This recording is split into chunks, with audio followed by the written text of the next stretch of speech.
Phil, first of all, yeah, good to see you. And boy, are you in hot water? A hachi manchi. How did you get All right, yourself in so a pickle of this magnitude? I don't know who's got Adam. I might need you on this, but so yesterday, I got it. okay, you got it. So Hardy's got it. So there's a press conference. Stefan Diggs, big star receiver, he gets to the podium and says this. Oh, hold on a second. You want what Stefan said first? Yeah, You'll want that's Diggs too, I think. Yeah, I got it. That's what I want. All right. Let's get it. Let's tell it in a linear fashion. I do kind of want to address some things as far as like that happened throughout camp.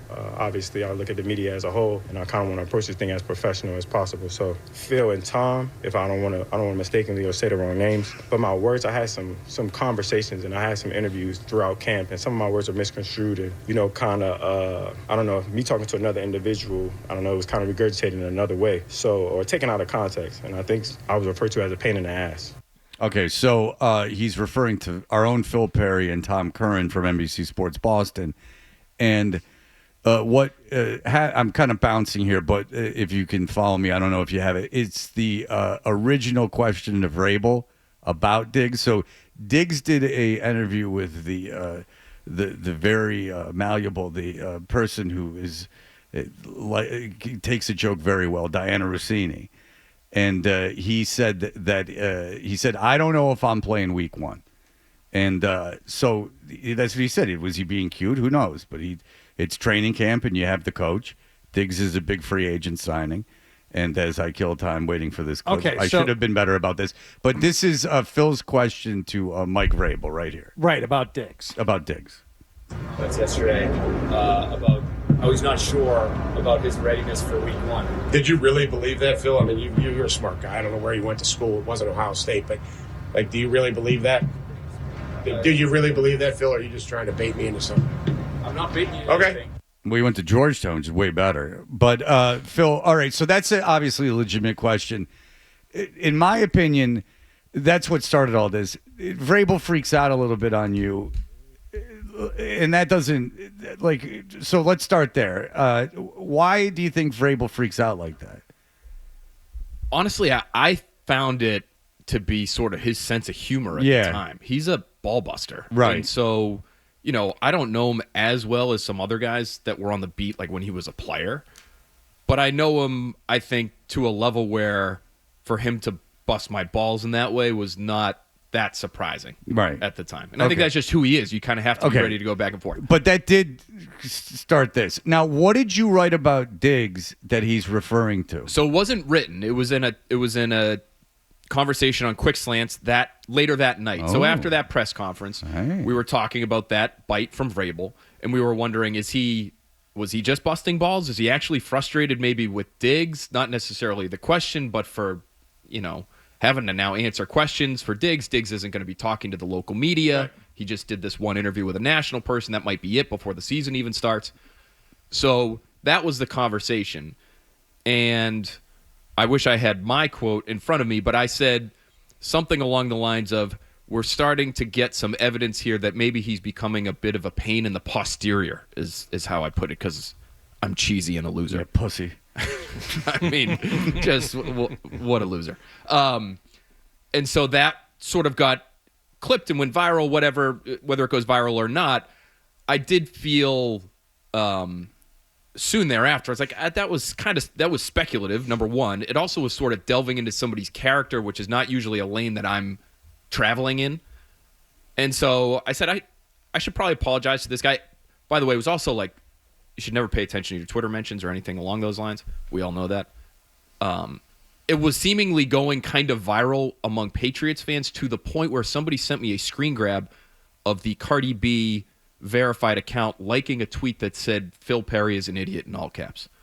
So I said, oh boy, this is like kind of, I don't know what their boyfriend, they're in a relationship, obviously. Yeah, and I understand, okay, so you say this is unfortunately how media works now, is that you say something, you're on the air and you're talking about what Diggs being a pain in the ass isn't like a novel concept. He's been a pain in the ass wherever he's been. But what the problem is that obviously when things get clipped and they go quote unquote viral, it's out of context. It becomes this whole other thing. And then the implication is that you were going on this huge diatribe against the guy, and it's just, maybe that can get lost. And so you realize at that point Diggs is aware of this, and maybe I should have chosen my words differently. Yeah, and I even thought to myself, all right, being on the beat, you have, I won't say there've been, hundreds of these types of interactions, but I've said a lot of things that players haven't liked, that coaches haven't liked, and had a lot of interactions where I end up apologizing, which is fine. I've gotten pretty good at it. I've had to do it quite a bit over the years. So I said I should probably say something to this guy. We got off on the wrong foot here. Tried to a couple of different times. Got him in the locker room on Friday. Said, "Hey, I'd like to apologize for something I said on the air recently." He said, "Don't worry about it. We're good. We'll talk next week." Big smile, walks out the door. And then we had the press conference yesterday, which is fine. Honestly, I'm fine with the way he handled it. It was being asked yesterday on TV, what did you make of this? If we are going to have a platform to talk about other people in a way that they don't like, for him to kind of call me out in a press conference setting, I have to be okay with that too. I think it'd be hypocritical not to be okay. I like it. I like that he did it fine. publicly, because it's not like he's, behind the scenes threatening you and doing this stuff. He just came out on the press conference and he goes, Phil and Tom. Yeah. And that's his prerogative. Totally.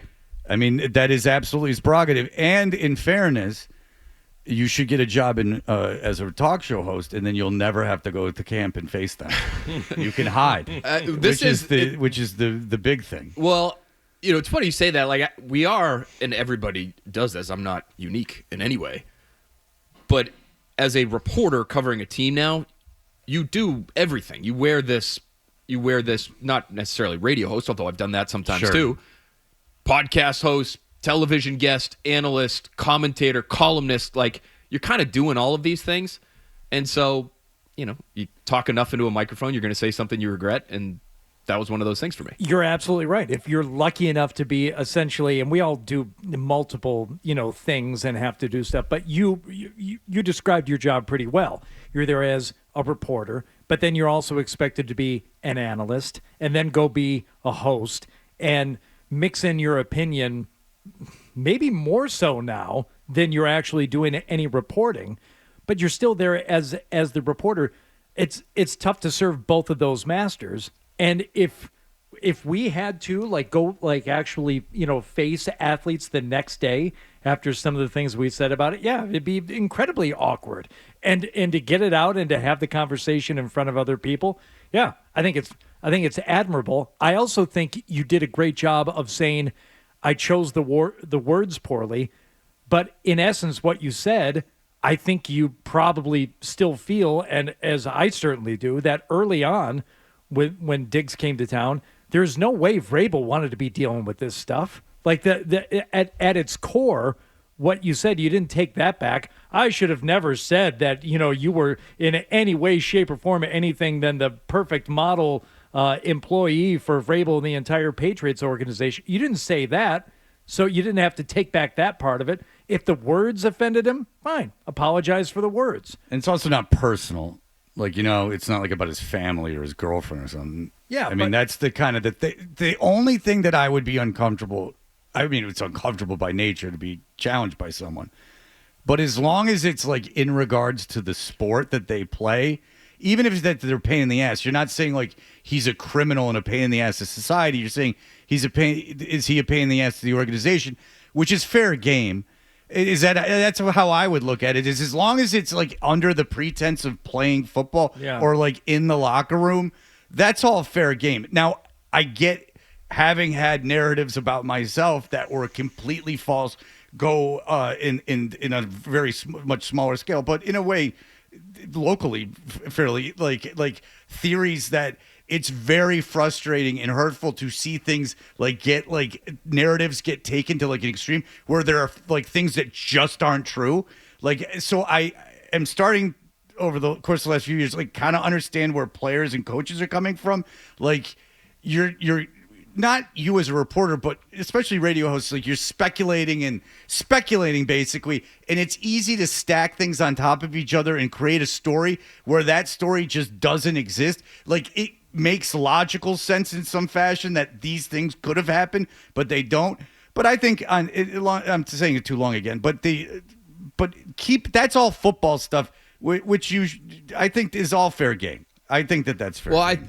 I think you're right, but that's why I wanted to apologize, because I never really, as long as I'm still doing the reporter thing, no matter what other jobs I'm doing, I think I still have to kind of hold to that standard. So, and one of the reasons that I felt like I needed to apologize, we were talking to Felger and Hawley on this last night, they kind of felt like it was, why even go apologize to him? I thought it would be like a 2-minute thing in the locker room, a quiet thing that nobody would know about. Again, he handled it the way he wanted to, and that's fine. But one of the reasons I wanted to was because I talked to people in the building basically right after we taped that episode of Quick Slants who told me, yes, of course, there were things in the spring that they didn't like, right? Right. But in camp, he had been a, quote-unquote model citizen. So he'd been doing all the right things. He'd been meeting their expectations. So that part of it, too, was something that I felt like I got wrong. All right, so that's the thing, is that you created, that you put pieces together that necessarily weren't there. But didn't continue. The story changed, and this was a way to update the story, essentially. Well, my point is that I understand both sides of it, and that's why I think I like what Diggs said, and I like what Phil said. So I like the way that it was handled.